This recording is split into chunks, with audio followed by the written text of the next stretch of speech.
People barely talk about it, but the War of the Triple Alliance was South America's deadliest fight, where nearly 300,000 lives were lost, more than in World War I for some countries. This brutal war, fought between Paraguay and the combined forces of Argentina, Brazil, and Uruguay from 1864 to 1870, tore apart families and changed borders forever. Yet, why is it so forgotten outside South America? What caused such a massive war? And how did one small country like Paraguay suffer almost half its population wiped out? As we dig into this bloodbath, you'll see history isn't always what you learned in school. So what really happened behind the scenes? And why should you care now?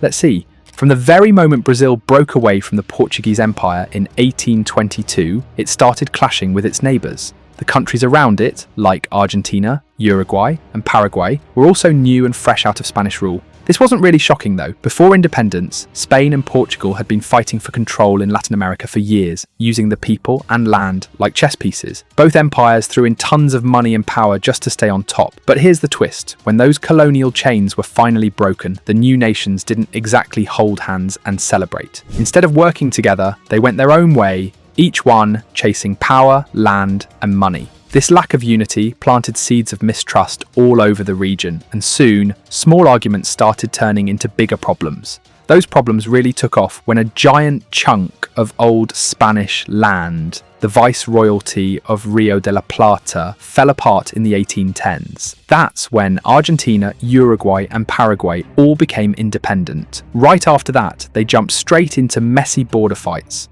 over lands nobody had fully mapped yet.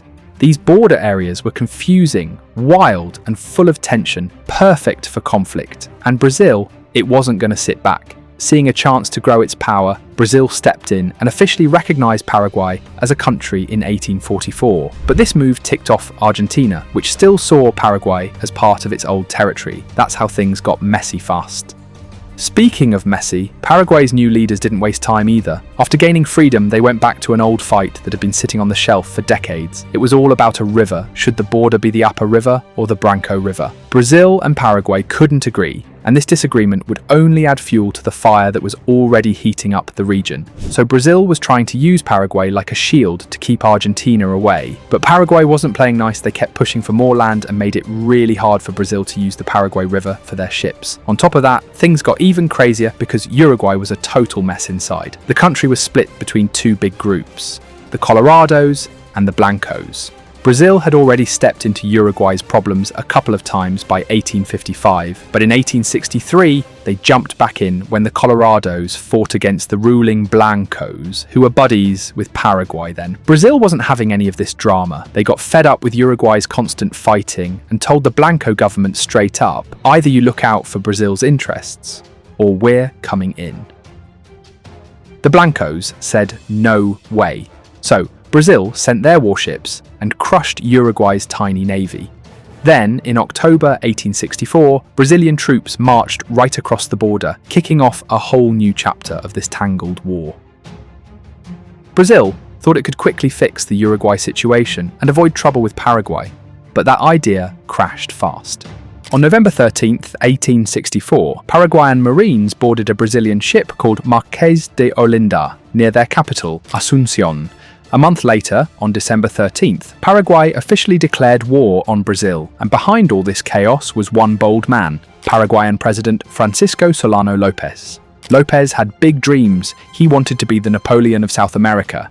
He became president in 1862 and immediately started getting his country ready for war. Paraguay only had around 500,000 people, while Brazil had 11 million. Still, López built an army of about 70,000 soldiers, bigger than Brazil's army at the time. But many of his men had no uniforms, no shoes, and barely any supplies. Even so, Paraguay struck first and won a few battles. Brazil was slow to respond and had trouble defending its southern border. López invaded the Brazilian province of Mato Grosso, hoping to reach Uruguay and support his allies. But Brazil's powerful navy blocked river access, cutting off any real chance of helping. The only land route was through Corrientes, a province in Argentina. So López asked Argentina if he could march his army through. They said no. Furious, López invaded anyway with 20,000 troops, capturing the capital and taking several Argentine warships. That bold move turned things upside down. Now Argentina was involved, and it joined Brazil in forming a military alliance. While the two nations were making it official, Brazil crushed the remaining Blanco forces in Uruguay. By February 1865, Montevideo fell, and in May, the Colorados took over and joined the alliance. The Triple Alliance, Brazil, Argentina, and Uruguay, was born, and their one goal was to crush López. Just like Napoleon, López ended up uniting all his enemies. Brazil used its strong navy to cut off Paraguay's economy by blockading the Rio de la Plata. This led to the Battle of Riachuelo on June 11, 1865, the biggest naval fight in South American history. López had ordered a sneak attack, but his admiral messed it up and fired too early. Brazil fought back hard, crushing most of Paraguay's fleet. That loss at Riachuelo changed everything. It was the beginning of the end for López and his wild dreams. Now that the Triple Alliance was fully formed, López tried to strike first. He ordered his army to invade through Corrientes, hoping to knock out Uruguay's new government. But things didn't go as planned. At the Battle of Jutai, only 3,000 Paraguayan soldiers faced over 9,000 Allied troops. Even though they fought hard and caused heavy losses, they were all either killed or captured. After that, López pulled his forces back to Paraguay. He knew the Allies would come after him, but while they pushed him out of Corrientes, they didn't realize how hard the war was going to get. Paraguay had no real factories, but its fighters had heart. On the other hand, the Allies had to use poorly trained conscripts, some even slaves or farmers from far-off villages. Eventually, over 35,000 tired and sick Allied soldiers crossed into Paraguay and camped in the marshy fields of Tuyuti. That's where López struck again, this time with 27,000 men. The result, a brutal, messy battle, the biggest of the war. Paraguay lost nearly 13,000 men, while the Allies lost 3,000. López's army never fully recovered from that blow. Both sides were exhausted. While the Allies waited to move, disease swept through their camp. When they tried to break through Paraguayan defences at Curupayty, they were crushed, losing 4,000 men in a single day. Still, the Allies didn't give up. By 1868, they surrounded Paraguay's massive fortress at Humaitá. After months of siege and a risky naval rush under heavy fire, the fortress finally fell. After losing around 1,500 men, the Allies took control of Humaitá, a huge fortress that blocked access to Paraguay's capital, Asunción. But General Caxias didn't stop there. Instead of attacking the next strong defences head-on, he surprised everyone. He cut a secret road over 6 miles long through thick jungle and caught the Paraguayans off guard in December. What followed was a series of brutal fights called the De Zambrana campaign. It all ended at Lomas Valentinas, where Caxias nearly captured López himself. But López escaped with the last of his army by charging through enemy lines and disappearing into the jungle. With no one left to fight, the Brazilians took Asunción. Caxias, exhausted after years of war, returned home as a hero.